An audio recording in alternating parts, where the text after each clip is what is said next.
श्री कृष्णा। शिव नाम जप, भस्म धारण की महिमा, त्रिपुंड के देवता और स्थान आदि का प्रतिपादन।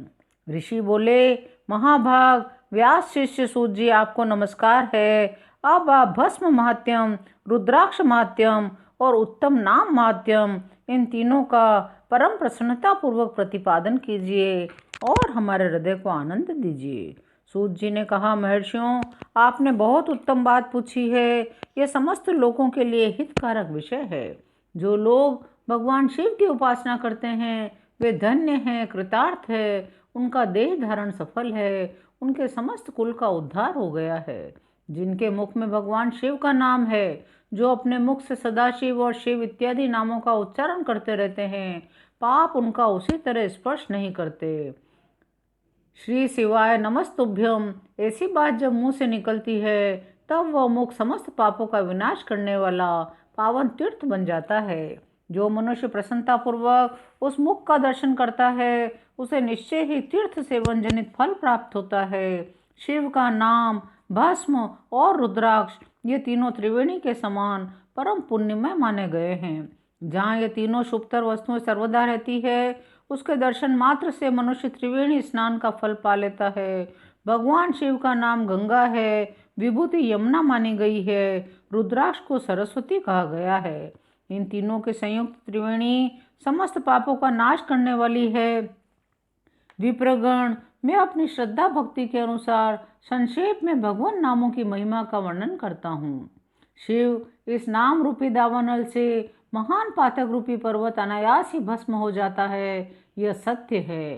पाप मूलक जो नाना प्रकार के दुख हैं वे एकमात्र शिव नाम से ही नष्ट होने वाले हैं।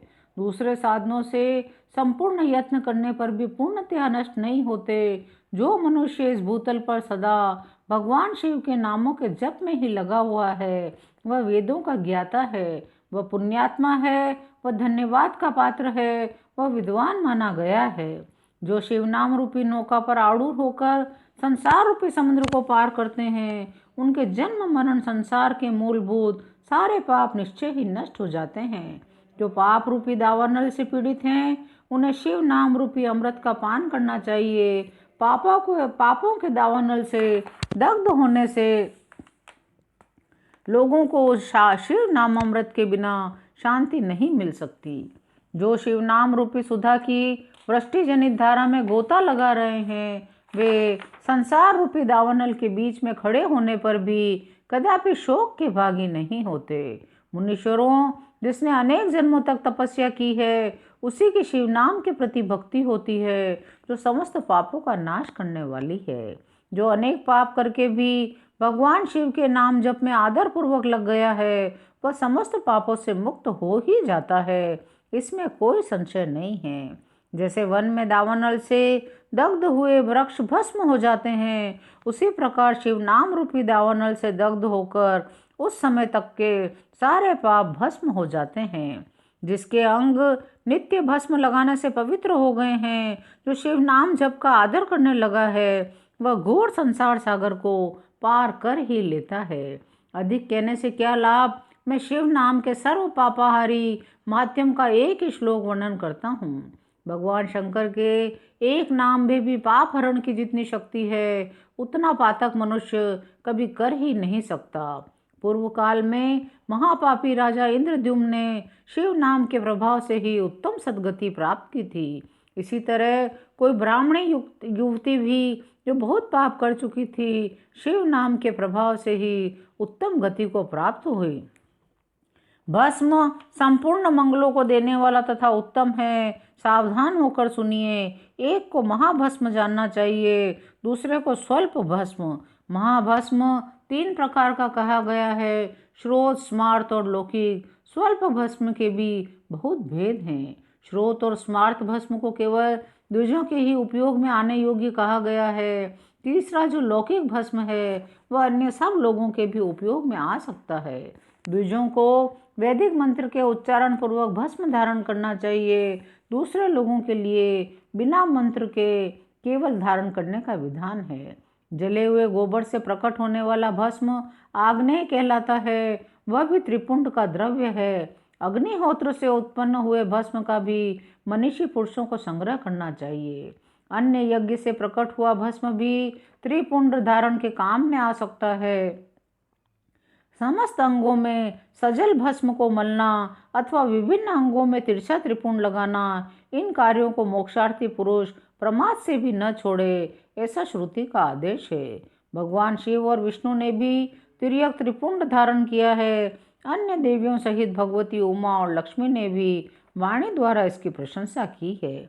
ब्राह्मणों, क्षत्रियों, वैश्यों, शूद्रों, वर्ण संकरों तथा जाति भ्रष्ट पुरुषों ने भी उन्मूलन एवं त्रिपुंड के रूप में भस्म धारण किया है। महर्षियों, यह समस्त प्राणियों के लिए गोपनीय रहस्य है, अतः तुम्हें भी इसे गुप्त रखना चाहिए। ललाट आदि सभी निर्दिष्ट स्थानों में जो भस्म से 3 तिरछी रेखाएं बनाई जाती है, उन्हीं को त्रिपुंड कहा गया है। भौं के मध्य भाग से लेकर जहाँ तक भौं का अंत है, उतना बड़ा त्रिपुंड ललाट में धारण करना चाहिए। मध्यमा और अनामिका अंगुली से 2 रेखाएं करके बीच में अंगुष्ठ द्वारा प्रतिलोम भाव से की गई रेखा त्रिपुंड कहलाती है।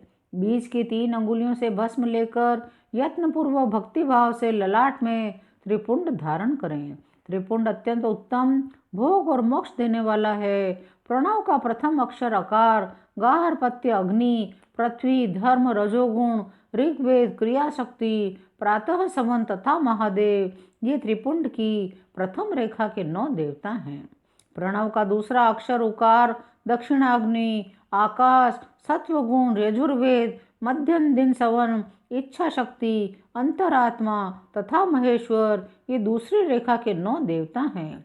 प्रणव का तीसरा अक्षर मकार, आहवनीय अग्नि, परमात्मा, तमोगुण, द्युलोक, ज्ञान शक्ति, सामवेद, तृतीय सवन तथा शिव, ये तीसरी रेखा के 9 देवता हैं।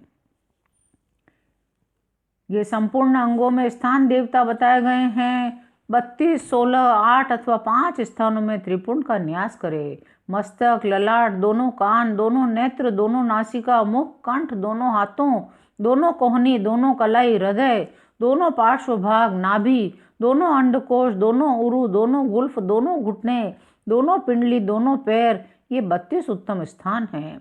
इनमें क्रमशः अग्नि, जल, पृथ्वी, वायु, 10 दिक् प्रदेश, 10 दिक्पाल और 8 वसुओं का निवास है। इन सब का नाम मात्र लेकर इनके स्थानों में विद्वान पुरुष त्रिपुंड धारण करे। इस प्रकार अब 8 स्थान बताए जाते हैं। गो स्थान, ललाट, परम उत्तम, कर्ण युगल, दोनों कंधे, हृदय और नाभि, ये 8 स्थान हैं।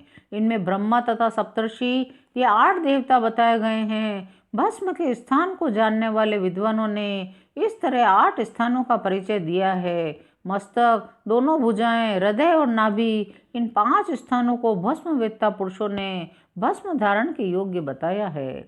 यदि उद्बुलन में भी असमर्थ हो तो त्रिपुंड आदि लगाए। त्रिनेत्रधारी, तीनों गुणों के आधार तथा तीनों देवताओं के जनक भगवान शिव का स्मरण करते हुए नमः शिवाय कहकर ललाट में त्रिपुंड लगाए। ईशाभ्याम नमः ऐसा कहकर दोनों पार्श्व भागों में त्रिपुंड धारण करे। बीजाभ्याम नमः बोलकर दोनों कलाइयों में भस्म लगावे। पित्राभ्याम नमः कहकर नीचे के अंग में, उमेशाभ्याम नमः कहकर ऊपर के अंग में, भीमाय नमः कहकर पीठ में और सिर के पिछले भाग में त्रिपुंड लगाना चाहिए। आज की कथा यहीं विराम लेती है। शेष अगले अंकों में। शिव कथा सुनने के लिए चैनल को लाइक, शेयर और सब्सक्राइब कीजिए। ओम नमः शिवाय।